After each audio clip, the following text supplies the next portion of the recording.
Good afternoon, everyone, and welcome to CBC Newfoundland and Labrador's special budget coverage.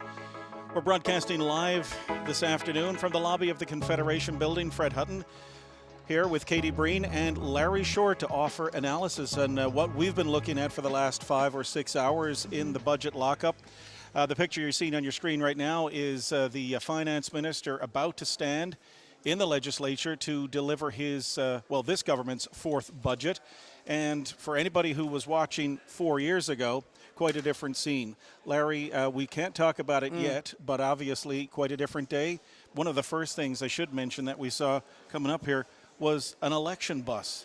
Chess Crosby's election bus was parked out front of the legislature at around 8:30 this morning, perhaps making a bit of a statement. That's the picture of it. So it's, I guess all the signs are there. Because you can't talk about the budget, but you can talk about the fact that it's an election year. Yeah. Well, we can talk about the budget in a moment or so. But what has been announced is the fact that the insurance maybe on that election bus, the cost is a little bit lower than it was 2 days ago. Yeah, well, but this is all pending, of course. We have to keep all these secrets close to our chest until now. What were you expecting coming into today, Larry? What I was hoping to see was two key things. One was some discussion about how to cut long-term major expenditures, some discussion about cost controls, and that's what I was hoping to see. All right, the finance minister is on his feet, so we can tell you that there are no new taxes in this budget. None. Yep, no new fees. Very different. The one thing they did do was front-load this $2.5 billion from the what people call the Atlantic Accord deal, but it's really the Hibernia Dividend Fund. That's all added into this year, essentially giving the province a surplus. Yes. So, the heavens have opened up and given us this gift, coincidentally just in time for an election year. But the accounting on this, some people have questioned. Well, there's always a question of, and the minister brought this up as part of his the interview that he did with us, was the fact that he was advised by the accountants that this is the way to book it. There's always a question of, is the advice that you can book it this way, or is it that the most prudent way to book it would be this way?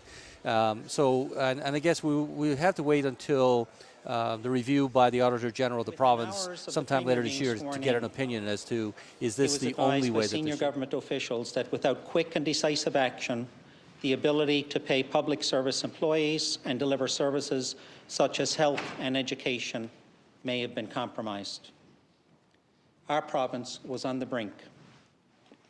As frightening a scenario as that was, our actions have set the province on a course to overcome the tall task of addressing the fiscal crisis that faced Newfoundlanders and Labradorians, which left unchecked would have had dire consequences on our economy and future generations. We have been responsible. Okay. Good afternoon, everyone, and welcome to our special live coverage of Budget 2019. We're broadcasting live from the lobby of the Confederation Building, the legislature just behind us, and that is where Tom Osborne is on his feet right now, delivering this government's fourth budget, rather. And we just heard Tom Osborne, of course, talking about the start of his budget speech. Larry, your thoughts on the front-loading of this $2.5 billion? Yes, so the fact that the province is booking the entirety of that Hibernia dividend all within 1 year is certainly a controversial topic. Tom Osborne spoke with us in lockup and discussed how he was advised by the accountants that was the way that it should be booked.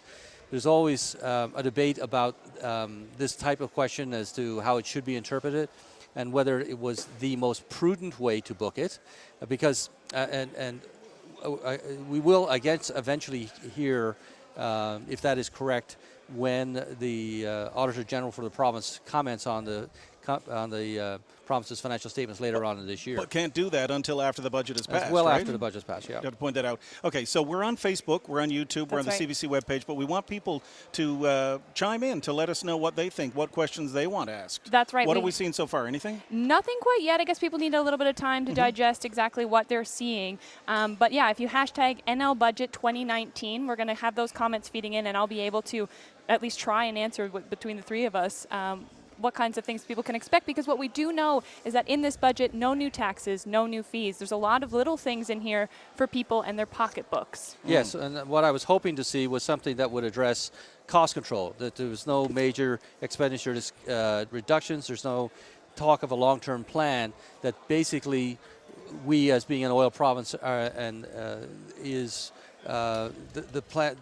budget is based on the fact that the belief is that oil will continue to be our primary source of revenue for the province for the future. Well, the number we're talking about with the $2.5 billion, that's spread out to 2056. Right. I mean, that's a number way out there most people aren't even considering. Right. When you're looking at a government that has, trying to get elected for 4 years. Yes, but in the discussions from 2016 and on, here was the intention was that we will wrestle with the expenditure. We will find some way in order to get the costs under control. But we're still not, 4 years later, we're not seeing anything that is dramatic.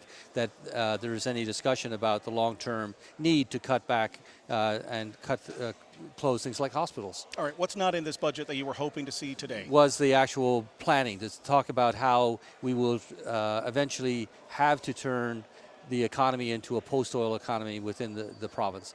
What were the provisions for when it comes to educating people for jobs of the future, that whether there's changes to Memorial University offerings, College of North Atlantic training programs, etc., that will look at how to turn the province into a post-oil society. It is a one-way bet, and that one-way bet is that oil will continue to be in demand and that the province will continue to be a source for oil for the future. And we have a question coming in here now from Sean Lehman asking, how much further in the hole are we?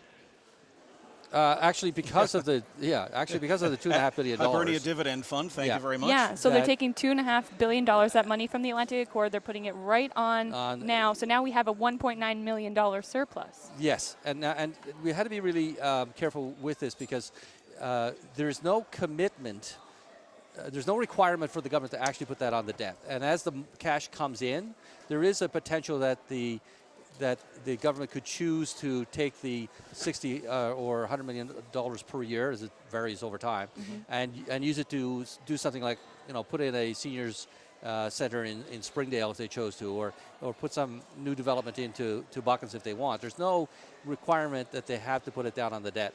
So right now it's recorded against the debt, and we'll have to see how the government actually handles the cash when it rises in the future. Big numbers were tossed about just before, a new penitentiary, money for a hospital out in Corner Brook, but none of this is showing up on the books here.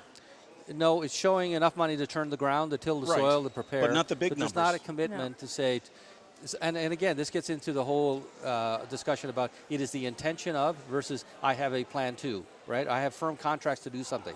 So if you're building a $400 million facility, then you would say, here is the contract has been let, it's been awarded, here's the timeline for it, and here's when it's expected to be completed, and here's the cash that's dedicated to go do it. So right now the cash that's dedicated is to begin, and we've seen many beginnings over the last number of years in things such as the Corner Brook hospital. And Katie, HMP, for example, they have $200 million expected for that to build that, but in this budget only $600,000 for the planning purposes. Right. So for the average person, though, we're talking about these big numbers, Star Wars numbers, I like to call them. Yeah. But for folks driving by the Confederation Building, what difference does this budget make for them today? So many little pieces for one's pocketbook.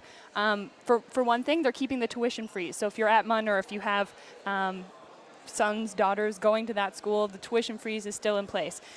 This one is interesting because I know personally a lot of my friends are looking at heat pumps because, of course, rates are expected. New house, old house retrofitting, they're expecting rates to skyrocket. So there's actually a rebate in here. The government is going to put $1 million into this where people can apply for a $1,000 grant to actually purchase and install a heat pump. So that's something if you're looking to offset your costs.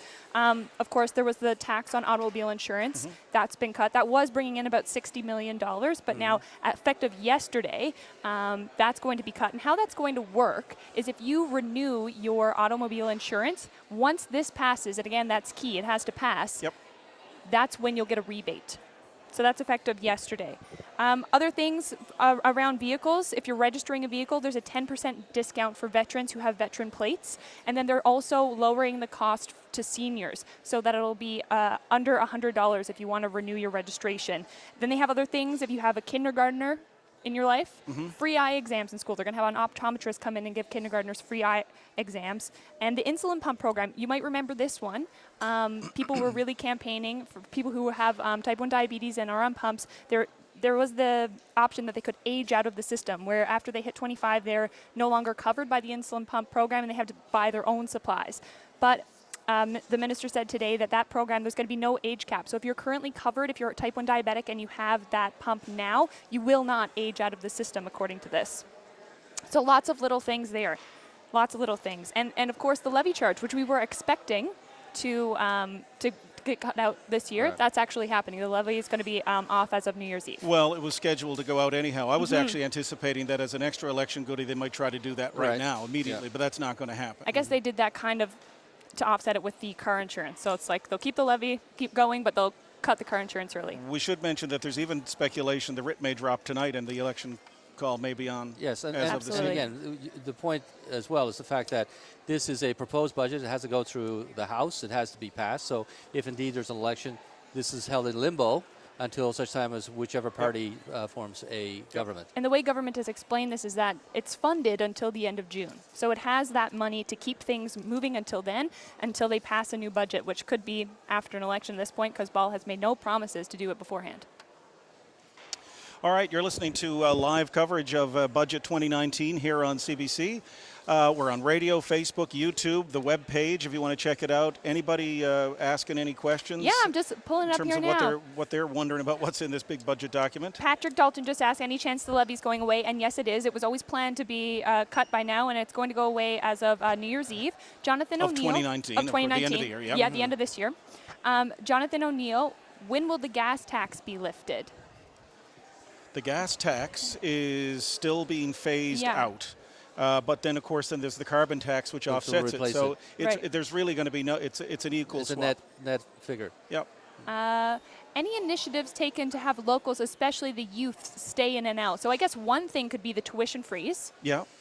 That would be one thing that they're doing. But other than that, that's pretty standard. It was there previous years, but nothing new. No, nothing really in terms of like childcare or anything like that. They have announced a number of different programs that they're going to be trying to get going at MUN and try and diversify the economy, that sort of a thing. Joan Dooley Bull, is insurance tax coming off homes as well as auto? No, it is not. So both of these taxes were brought in 2016 with that very unpopular budget. And they have taken the tax off of car insurance, but they're not going to be taking it off house insurance. Good question. So it's still going to stay at 15%. Right. Any dental plans? I'm not quite sure about that. If they're doing anything there. Nope, there was nothing there that I saw in the budget. Now again, this is preliminary. We had a few hours to look at it, but nothing spectacular or that stands out. Have one more question here now. Steve Bennett, is there any money in the budget for the west coast of Newfoundland? Seems like all the money is put towards St. John's. West Coasts have been waiting for a hospital for 10 years. Yeah, so as we discussed, there's a sufficient amount there to turn the soil to continue with the engineering studies, but there's no commitment for any significant amount of money to be spent on the Corner Brook Hospital at this point in time. No, that's right, yeah. So if you have any questions, you can get us at hashtag NLBudget2019. We're broadcasting live on Facebook, on YouTube, on Radio 1. So anyone, if you have any questions, feel free to comment on any of those live streams, and also hashtag NLBudget2019. So a good way to summarize the budget is the fact that there's the good news part of it is that there's no new taxes, there's no new levies, no new fees, nothing is going up. Ferry fees or anything like that is not being increased. In any other year, it would be considered to be pretty much a standard form budget. Same sort of things that have been addressed over time, but nothing with anything of too dramatic changes. And the $2.5 billion Hibernian dividend is really the news, which is knocking down the deficit quite significantly in the short term. That's right, because we're projecting a $1.9 billion surplus this year. Right, and then next year we go right back into deficit again. Correct. Until what is hoped to be 2022, which if the oil prices stay about where they are, we will see the province not go further into deficit after 2022. Because the province is still saying that it's going to reach surplus by 2022. Right. Yeah. So what do you think of this? I mean, obviously we have this surplus now because of the Atlantic Accord money, Yes. but the province is still in massive debt. Yeah. What do you think of this budget, knowing that, you know, the inevitable is still there? Well, it gets into the fact that it's a one-sided bet. It's a belief that oil prices will stay up and stay strong. And if anything should happen, if we do go into a recession, which we're overdue for one, generally speaking, we get some sort of a slowdown every 4 years. And we have not had a recession in 10 years. So the potential for a recession it's like we're living in an earthquake-prone zone and we haven't had a tremor in 10 years. So if we do get oil prices down below where the forecast is, then that could be a little scary. But we're still in that zone. Okay, we have a guest here now, Dean Ingram with the NLTA. How are you doing? Good. All right, initial thoughts on what you see in the budget. Were you in the lockup, by the way? We were in the education lockup, Right. yes, in there, and there's certainly some things there that certainly encouraging. Certainly encourage to see phase 2 of the action plan rolling through. But there's some things that also create some concerns as well. I'd be remiss if I didn't mention that. The reinstatement of the $300,000 on the student assistance budget, bring it back to what it was in 2017-18 is something. But to be honest, I mean, that brings the allocation back to what it was pre-cuts. We all know that the needs in the system have expanded since over the past 3 years, but there's been no increase. So what we're operating is a 2019-2020 student population being serviced by a 2017-2018 budgetary number. But aren't the numbers declining? Number of students, Number of yes. students. But when we're talking about student assistance, we know that the needs of student Right. assistance, that's a different animal altogether. We know that there has been an increase in identified needs among our students. That's been well documented. In fact, our ATIP request we did last spring actually clearly identified the discrepancy between identified need and resources that have been provided. That's of concern to us. We know that there has been no change in the formulary model, and we know that we're hearing consistent concerns about class size numbers, but also class composition. That's certainly not something that's being addressed in this budget. We know that the TLAs, the reading specialists, the learning resource, that'll provide assistance and support, but without an increase in addressing class size issues, which certainly would applicable at the high schools, that's certainly something that creates concern. The budgetary number that's brought in to support social emotional learning for students, that's fantastic. Certainly appreciate and I think that's a positive. But there is no reference to anything to address the social emotional learning needs for teachers. And if you're not going to address the social emotional needs for teachers, it's very difficult for those same individuals to deliver the program to students. When we know of school violence, we know of harassment, we know of all these things in there. These are things that I think need to be considered. I saw this firsthand at a school just last week when I read there. There was 11 students and 4 were special needs. There was 2 teachers' assistants in the room at the time. And the teacher was doing a lot more than teaching. There's, again, this is what comes Just in the hour that I was there. A number of years we go back to. I mean, we go back a number of years ago, there was a report issued, it's time to teach. This was one that was done by the late David Dibben. The demands on teachers that go far beyond the traditional teaching. And these things are getting more and more challenging all the time. And these are things I think, if we're going to move our education system forward, while I certainly support a number of the initiatives within the action plan, these are things that need to be accessed as well. And probably the biggest thing that I was disappointed with in terms of this budget was that we know over the past year and a half, 2 years and beyond, we've clearly identified why there's a need to actually reinstate a number of the allocations. For school administrators, we need these allocations were cut back in 2012. The demands on our school administrators have gone up, and up. And we're operating now at allocation numbers that are below what they were over 10 years ago.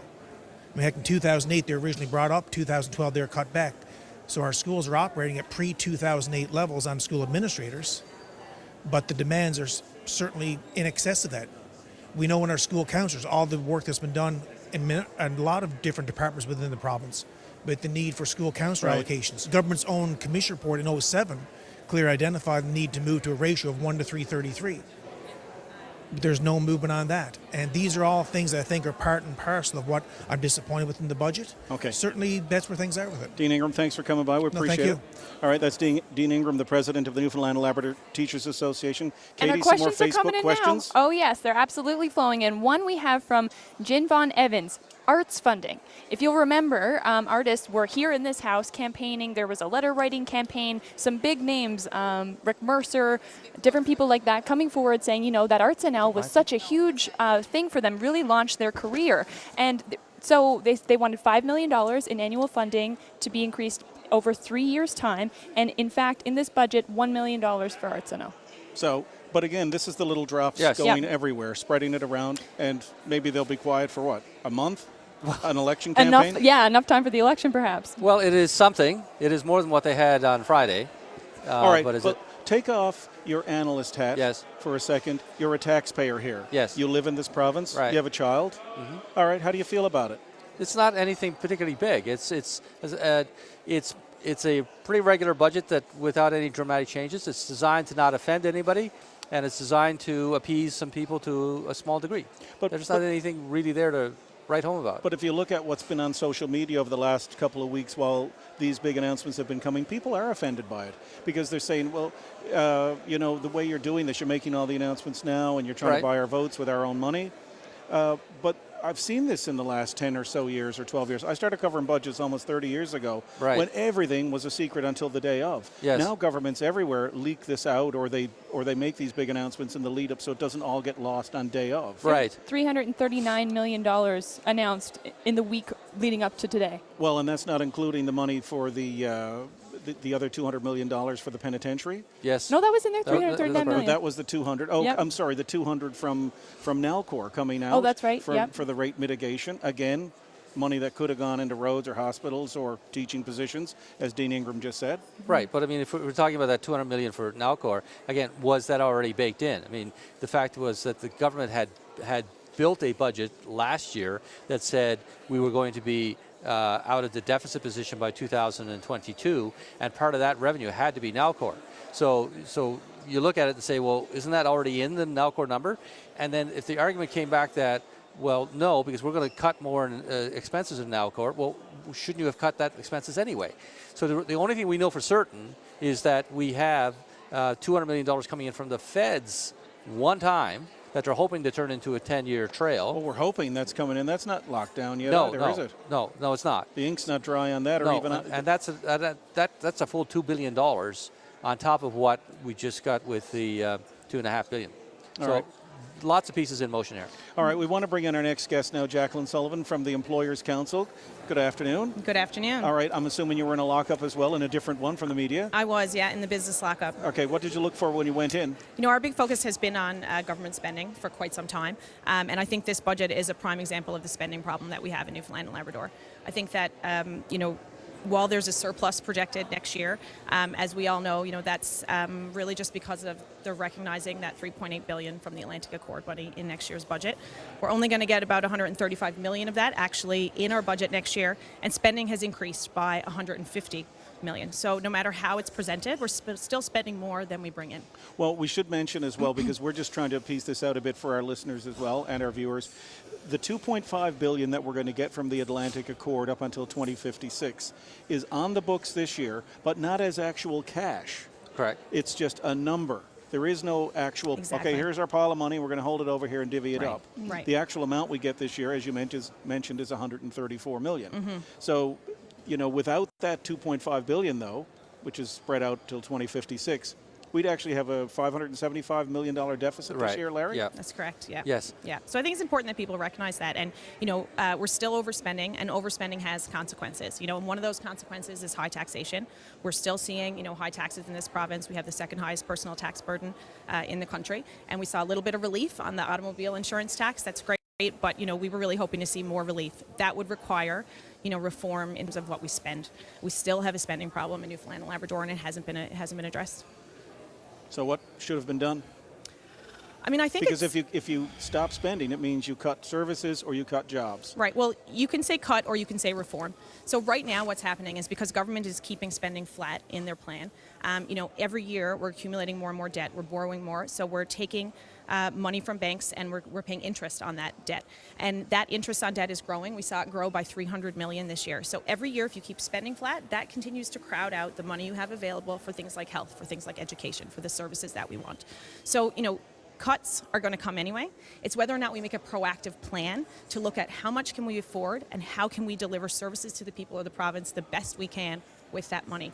And, I think if we go into an election next week, that'd be a really good question to ask all parties is what's their plan to deal with that spending issue, because we haven't seen it. Well, remember, the people who make these budgets, though, draw them up and sign off on them, are the people who want to get reelected. Exactly. Yeah. So it's very difficult to make those tough decisions, as many politicians have found out, and actually get to keep your job here as an MHA or the Premier. And maybe there's need for a structural change on how budgets are actually done. I mean, we're looking at 2-year budget with an intention to be by 2022, but is it the case that we should actually be looking at a 5-year plan or a 7-year plan to say here's what the spending is going to be over time, and that becomes ingrained then and passed as part of the legislative function of the government. But as I pointed out earlier, there's no discussion of here is the expenditure that we're going to be cutting over the next 5 to 7 years. There's no discussion about the fact that the single biggest cost we have is on the healthcare side, and the single biggest cost on the healthcare side is hospitals. Right. By all measures, the province of Newfoundland spends more money in hospitals than any other province. So how is it that we actually cut that, and what's the plan to do so? All right, well, how do you get elected, though, if you close a hospital on the Northern Peninsula or shut down dialysis in Lewisport or whatever? Well, I think the simple fact that we call this an election budget, and that's supposed to mean, a whole bunch of spending announcements, speaks to the root issue that we have in the province. If spending money we don't have is how you get reelected in Newfoundland and Labrador, we're never going to get out of this situation. I think it's back to the electorate to say, look, we want longer-term decisions about our province's finances. When this election is going on, ask your politicians what their plan is. All right, thanks for coming in. Appreciate it. Thank you. Jacqueline Sullivan from the Employers Council of Newfoundland and Labrador. You're watching CBC Newfoundland and Labrador special live budget coverage. We're on the radio, of course, CBC Radio 1. We're on Facebook, our website, and, of course, on YouTube. Katie Breen is here with us, our legislative reporter, one of them. And what have you got for us Facebook-wise? We've got some new questions coming in. Someone's here wondering, Judy Gow, is anything in there for adults with autism? We did have the $2.5 million for the autism report. I'm not sure how much of that will go strictly towards adults, but there is $2.5 million for autism. Also, Declan Flynn, if there is an election called tonight, will this budget actually mean anything, or can government just table a new budget in the election and change everything? Does announcing a budget have any real impact until it's passed in the House? Well, that is the question. Now, what they've done is they've passed interim supply. So that means that the government, the people who write the checks downstairs, they can do whatever needs to be done to keep government going and to keep the civil service paid and all the things that need to be done up until the end of June. Yep. So if an election is called tonight, as there's speculation it might be, May 15th is the day we may go to the polls. Now, presuming the Liberals get reelected, they come back, they debate the budget, they pass it. But this is not a sure thing, and that's the really strange part about this. That's right. With the election looming. Well, technically speaking, election can be held. The Liberals could come back and say we want to amend the budget. There's nothing to prevent. There's nothing. It's not clad in stone that once that you say here's what our budget is today, to not have amendments between the time that's announced and the time that it's actually passed. Look, they can do that anytime they want anyhow. Right. I mean, even if they got elected 6 months later, come back and go, oh yeah, all that money we said we're going to spend, we're not going to do it. But this is just unusual for Newfoundland, because and Labrador, we've not gone through this before. I don't think, in my memory of 30 years in the business, of having to go to an election without knowing whether or not the budget that they've brought forward is actually going to be passed. Yes. Because we're talking about $8.3 billion here in spending. That's right. It's a lot of money. More questions. What else do we have here? How about the status of Women's Council for the Northern Peninsula? No, I didn't see anything on that. Nope, nor I. But, I mean, we can maybe catch that on the second read through. There was a $144,000 commitment, and I'll have to just have a quick peek back at that, but there was one mention of that, and it was specifically for the Northern Peninsula. If you want to go on to the next question, I'll get you that answer. Anything to increase a recycling program to recycle more? I'm not quite sure about that. No, there was nothing in there at all. No. Actually, the environment in this budget, in the throne speech, there was criticisms about how there wasn't very much in terms of climate change and the environment, but there was a little bit more in the budget. Yes. Katie Barber, what about our aging population? Oh, how about we get to our next guest first? Or we can answer this question. What about our aging population? What is government doing to give them security? I know one thing for seniors in here for sure is if you want to register a vehicle, it'll cost less than $100 if you go and do that in person, and if $90 if you're going to do it online. That's one thing for them for sure. And then I guess there's general things. If the senior's still driving, the automobile tax has been cut on that, so there's that. But I don't think there's anything more Again, in terms of explicit. It's small dribs and drabs, but it's not anything dramatic. No, that's right. All right, Mary Shortle is here from the Federation of Labor. Hi. Were you in the lockup as well? Yes, we were in the labor lockup. What'd you go look for? What's the first thing you look for in the budget? Well, the first thing I looked for was some commitment around what we've been asking for a little bit of time around pay equity, because there's still a large a gender gap between women's wages and men's wages, and they had promised that a couple of years ago, and we were hoping to see a little bit of movement on that. Although there were some things in the budget that, like you were talking to around seniors, there were some things for women's centers, there were some tidbits of money for the Multicultural Women's Organization. There were things, but there was no real plan to move forward and to get that wage gap narrowed, and that was a little disappointing. One of the other things they could have done around there, around childcare, I know they've invested money into 1,000 spaces, into renovating some of the childcare centers that already exist, and that's really important. And a little bit about home childcare in rural areas, which is really good too. But it still makes it really expensive for, and particularly women, but to pay for childcare in this province, and that would have been another measure to help narrow that gap a little bit. What do you make of the way that this is rolled out over the last few weeks? I mean, governments have been doing that for over a decade now, letting people know what's coming down the pipe. No big surprises today, really, in there, with the exception of the surplus, which is a surprise to most people, the way the accounting was done on that. Yeah. But what do you make of the way that that's been rolled out? Well, you're right. And the fact that the election is looming? Yeah, I think, the chatter, and not only in the labor lockup, but the chatter around is if in fact this budget's actually even going to be voted on. I guess the discourse is with all the announcements that have been made, that perhaps the writ will be dropped before the budget gets to be passed. Do you trust the Ball government to do that? To make good on what they've promised today?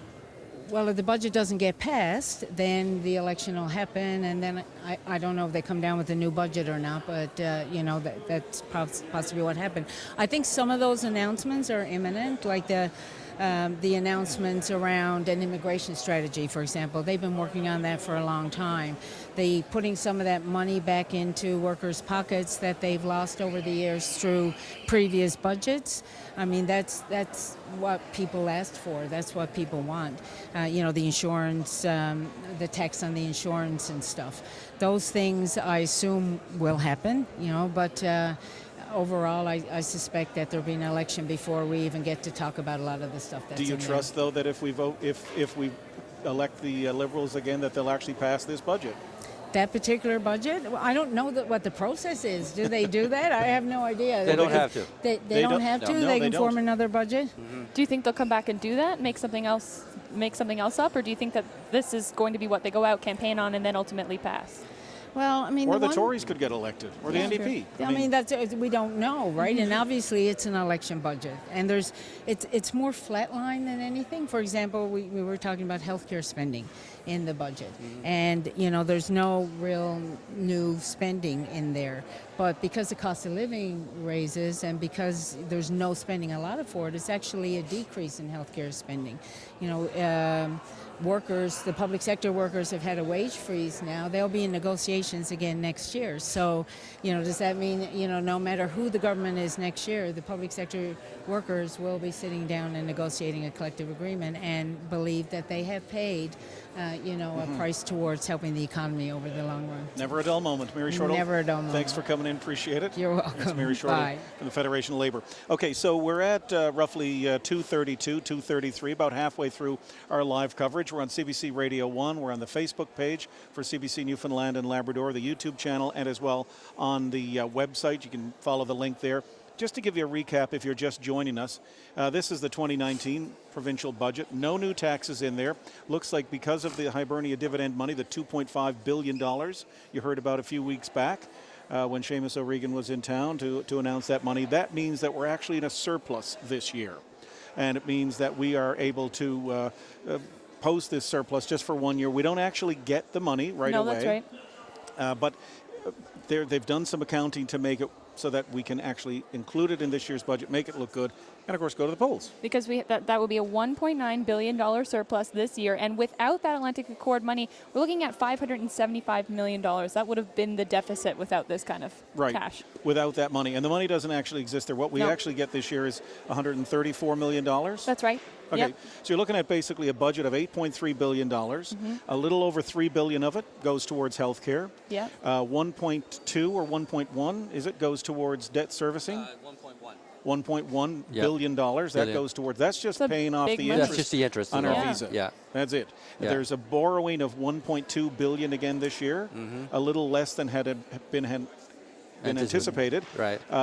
So there you are. I mean, it's, you know. And again, we go back into deficit next year. Right. Right. But they're still saying that by 2022 or 23 we will be in surplus. Right. But spending doesn't decrease over the next 2 years, which we asked the finance minister about that. We also asked him about the amount of the percentage of interest we pay. Yes. And is he concerned by that? Because it has gone up by a couple of percent over the last 3 years. The total carrying costs for not just the interest costs, but also retirement costs and the like for pensions.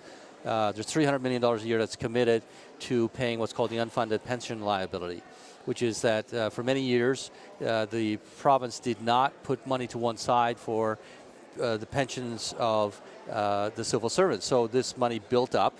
It is currently at $7 billion. So there's $7 billion owed to pensioners or to people who are about to retire. That is essentially, it's called a note. It's like a commitment that we will pay it, but there's a promissory note. A promissory note, yeah. But it's not put in any form that in the same way that we own the various pension funds. That is different, right? That these are insurance companies that we have loaned us money, and we have terms and conditions of when we're going to pay it back. So a couple of years ago, a deal was struck to say that $7 billion has got to be paid into, and it's $300 million a year. So when you add all that together, you're getting closer to $1.3 billion to, quote, service the debt. Wow. And that's 18% of everything that's being spent. And we had a question on that. Brenda McKay had asked, what about public service pension plans? So I guess that answers that. Yes.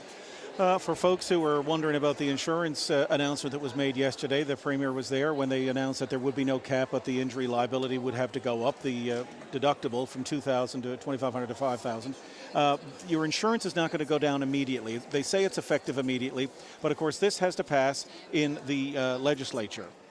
So basically what that means is once it does pass, if it does after an election, then you'll get a rebate on whatever you're paying from yesterday forward. That's right. So once you start buying your insurance again. But if your insurance is coming out at the end of the month or tomorrow or the next day, the tax is still going to be on there. And it has to pass first before that rebate comes in. And the levy is not going away until the end of the month. That's right. We have a new guest now, Delia Warren. She's here with Iron and Earth. Welcome. Hello, thank you. Have you got a chance to look at the budget?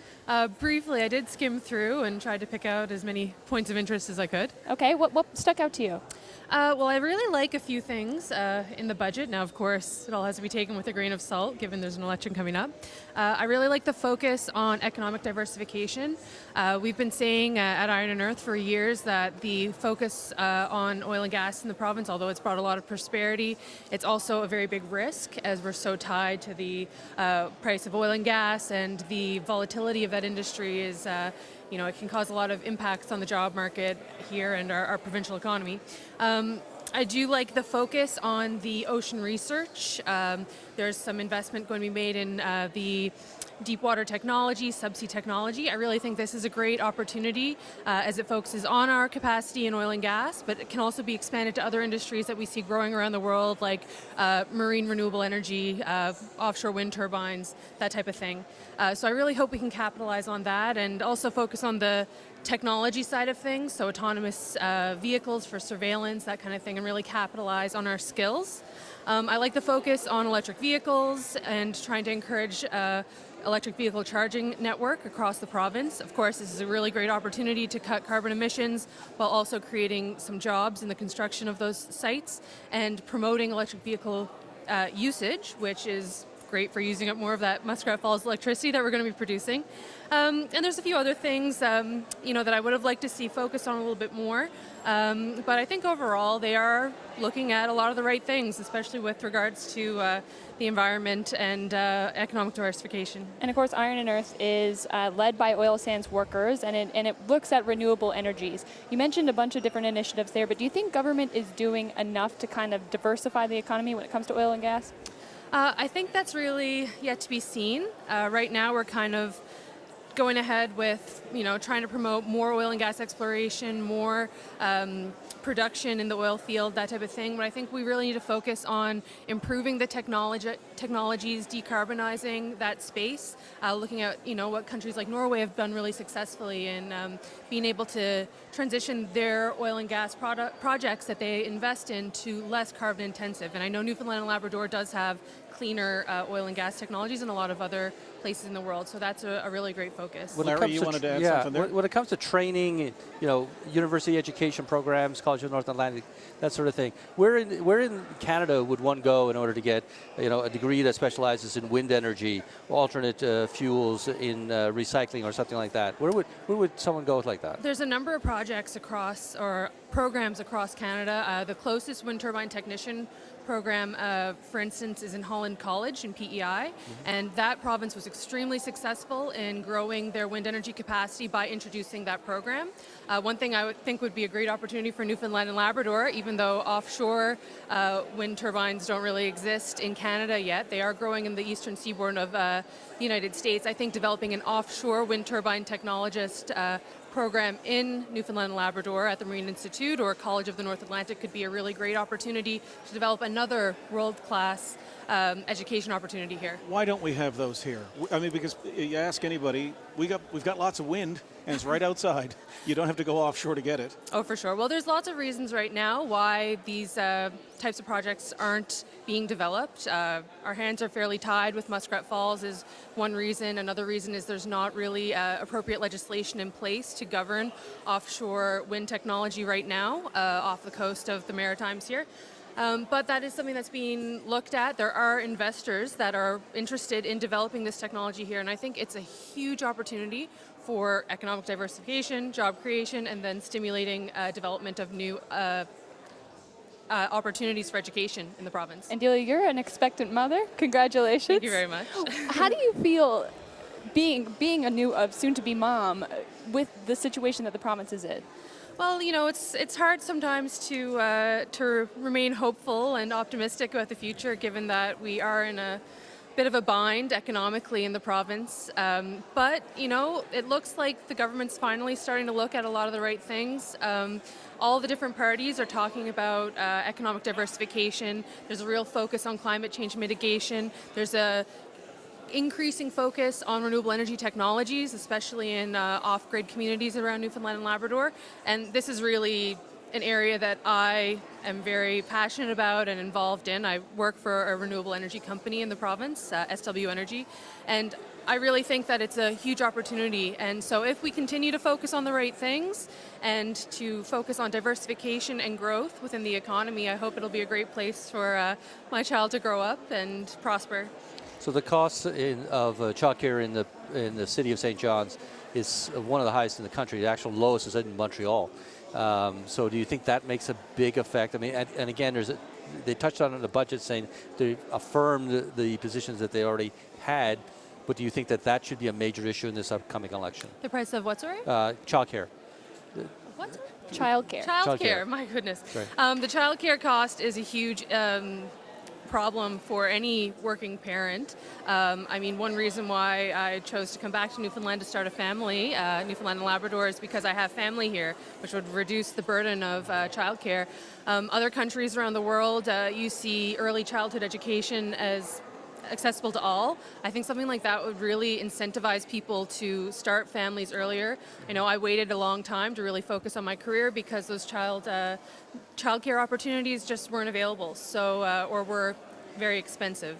So I really think that is a very key focus going forward for the government. I know population growth here has kind of decreased, and we are looking to build our population in order to build our economy. So having ways for families to get started and not have to worry about going back to work, that would be a really huge opportunity. Where did you move back from? I was living in France, and before that I was living in Scotland. Oh, wow. Abroad. Working in the offshore oil industry. Oh, there you go. So there you Places go. it can take you. Countries that have really diversified into renewable energy. Well, good luck. When's the big day, can we ask? August 29th. Oh, Well, soon. Good luck. Thank you very baby. much. We'll hope the election is over by then. Hopefully. And the budget And the budget is passed. Yeah, exactly. We hope so, too. Yeah. Thank you very Thank much. you. All right, we've got some more questions from the audience on Facebook. Actually, yeah, in that same vein, we have NL's greatest challenge is our aging population. What is hashtag NL Budget 2019 for initiatives to help encourage much-needed young professionals to come, stay, and maybe even start families? That question coming from Melissa Royal on Twitter. Yeah, so there's not an awful lot in there, as we No. discussed. And as we did discuss, we've seen from time and time again, child care costs is one of the biggest single costs and reasons that people choose not to have children. So I'd be surprised if that was not a major issue in the upcoming election. There is, although there's not very much there to encourage young people to stay, Right. there are some things that will help the pocketbook. I just want to go over some of these again. MUN is keeping its tuition freeze, which in that report to diversify the economy, it said to not do that. That's right. There's a couple of sides to that debate about the tuition freeze. One is the fact that Memorial University is receiving $360 million from the province as a subsidy, and that's 85% of the total operating budget of MUN. By comparison, Dalhousie gets 50% of its money from the government of Nova Scotia. And then the second element of that is that the costs are so low that some people, particularly international students, are questioning the value. So, you know, it's like buying a car. If you buy a $10,000 vehicle versus a $50,000 vehicle, there's a perception that the $10,000 vehicle is not worth as much. Right. So that it may be getting where the costs are so low that it is impeding the perceived value of the degree itself. That's right. No other new fees or taxes. Nope. Heat pump rebate, cutting tax on automobile insurance. There's an insulin pump program. People aren't going to age out of that anymore. And free vision tests for kindergartners in school. So different things coming in there. But more questions. Is there any money budgeted to begin the work to get the Trans-Labrador Highway extended to the Torngat Mountains and specifically Rigolet? I don't remember seeing anything I did in not there see as that that. in No. Again, might come up on a second pass, but that didn't stand out to me. Vincent Power, is CPP disability clawback reversed in this budget? No, not at all. No? And that's no, that's a federal. That's a federal budget. That would be item. a federal budget item. Yeah. That's right. Okay. Katie Barber, what about our aging population? What is government doing to give them security? So we talked a little bit about this already in terms of what's actually being done for our seniors. And there isn't a whole lot except for a lowering of your registration when you go to renew your car. That's kind of it. Next. Daryl Power, what about debt servicing with Muskrat Falls? Will we have over $3 billion in debt, or sorry, $30 billion in debt when combined with government debt? So the number right now still looks like a net debt figure, a total debt figure of $22 billion. And net debt figure after the $2.5 billion is taken into account from the Hibernian dividend is bringing it down to 13.5 net debt. 13.8, I think. 13.8. Yep. So total debt has gone up, net debt has gone down, at least in the short run. These numbers are staggering, though. Absolutely. Yeah. For a province of Think about the 500,000 population. people. Yeah. No, for sure. Okay. What about seniors benefits? We've gone over that a little bit already. How about, a question from my Aunt Jane. Anything in the budget for increased programming for long-term care facilities? No. No, No, nothing there. specific.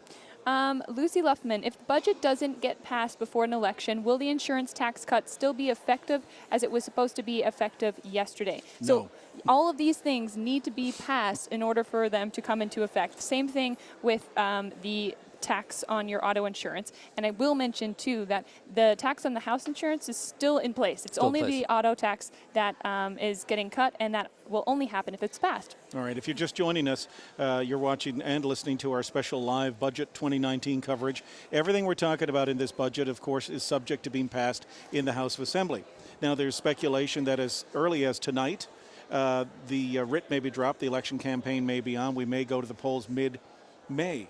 So in order for the budget to pass, or in order for these things to happen, the budget has to pass. That's right. And that's not going to happen during an election campaign because all that's suspended. No, but I will say in the meantime, government is funded until the end of June. So Right. if you do work here in this building You'll or still get anywhere else paid. with the provincial government, your check isn't going to bounce.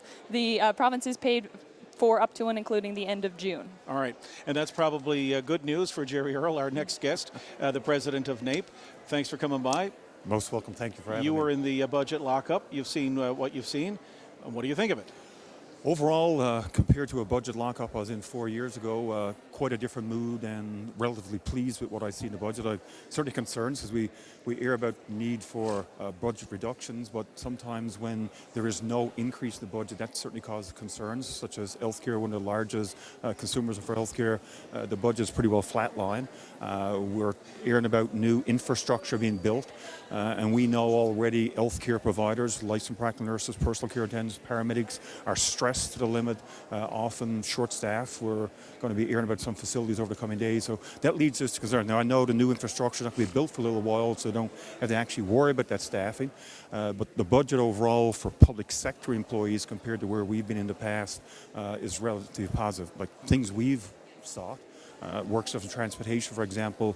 For the first time, we've actually seen figures replacement of snowplows, long overdue. Social workers in Labrador? Social workers in Labrador, and some of that is about recruitment and retention. Social workers and correctional officers, you have to recruit people from areas to keep them areas, and corrections just done that. Actually, they're training 10 people in Labrador as we speak, and the likelihood those people will stay in those areas because they're from there and they're being trained right in Labrador. You represent the largest public sector union in the province. What do your members feel about the fact that they may have to vote in an election before this budget is passed? Because there's no guarantees in any of this, right? No guarantees in any of it, and I think, unfortunately, a lot of frontline members, a lot of Newfoundland Labradors don't really understand the process. You talk about the budget not being passed, and obviously need to be educated to that. That's certainly going to be a concern of people. I think it'd be difficult for any administration, whether that be Liberal, NDP, PC, or Newfoundland Alliance now, to bring in a budget and then try to come back in 3 or 4 weeks and say we're not going to deliver on what we announced publicly, documented for all to see and all to read, because we'd certainly do our piece on that if some government come back and try to say, well, we're not going to follow through. Do you trust that the Liberals will follow through on this if they are elected? The relationship I know that we've built, I can only speak for the last couple of years. You know the difference that we had with the Liberal government in the first year. You've seen some of the campaigns that we ran. I can only speak for the last couple of years, the relationships that we've built with certain ministers like Minister Parsons, Minister Osborne, Minister Sherry Gammon-Walsh, Lisa Dempster.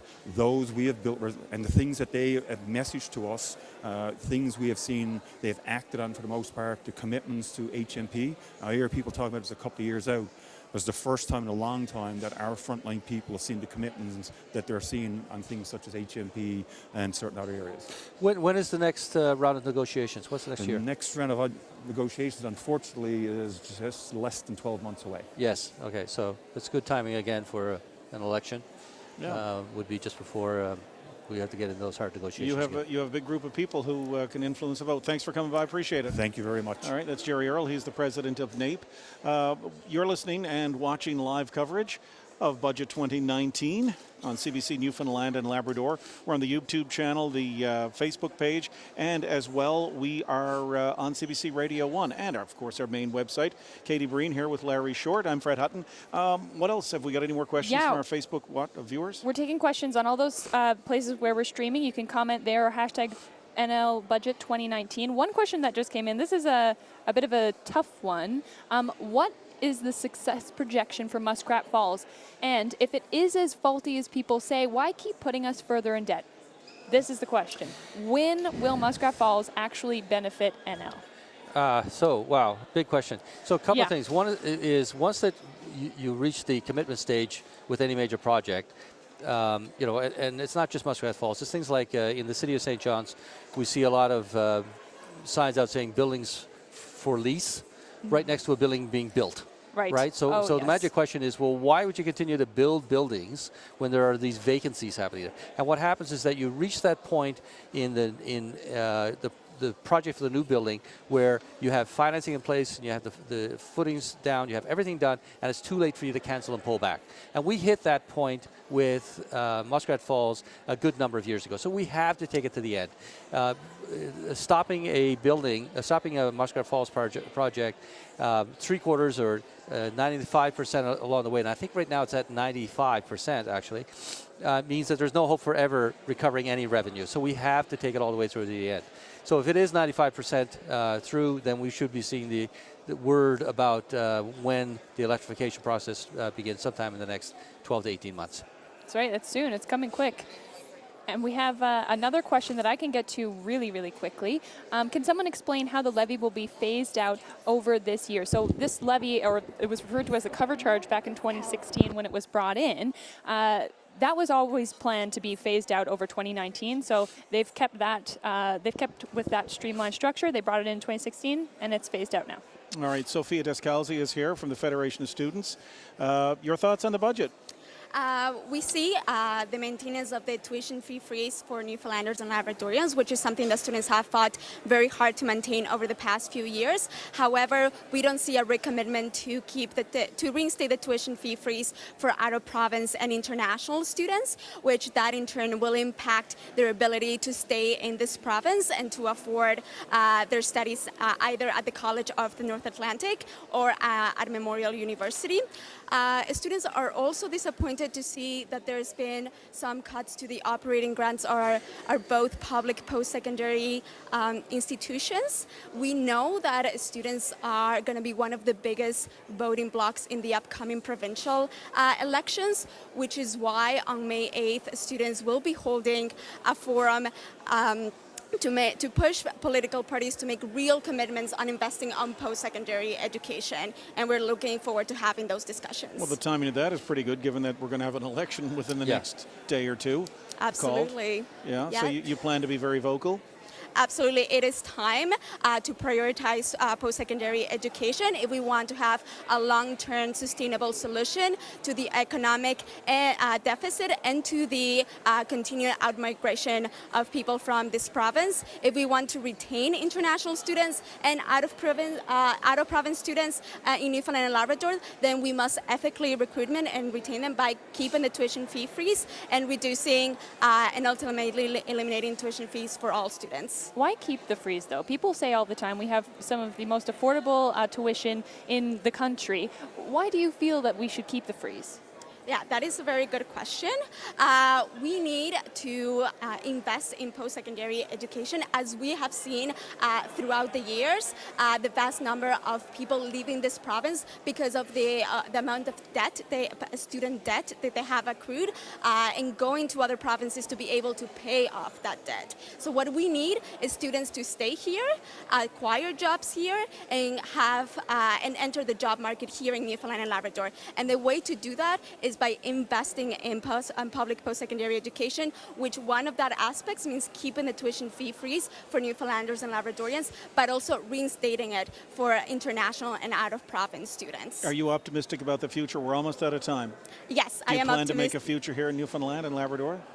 Students do plan to make a future in Newfoundland and Labrador if students are reflected on the budget in the upcoming provincial elections. All right. Well, in the last 5 or 6 elections, voter turnout has been 50, 52%, 53%. So you'll have to get your student body out to vote. Thanks for coming in. Appreciate it. Thank you for having me. All right, so we're almost out of time, our live coverage. Larry, I'm going to give you a chance to say 20 or 30 seconds to wrap up your thoughts on the day. When you go home tonight and you're reflecting on this, what are you going to be thinking about?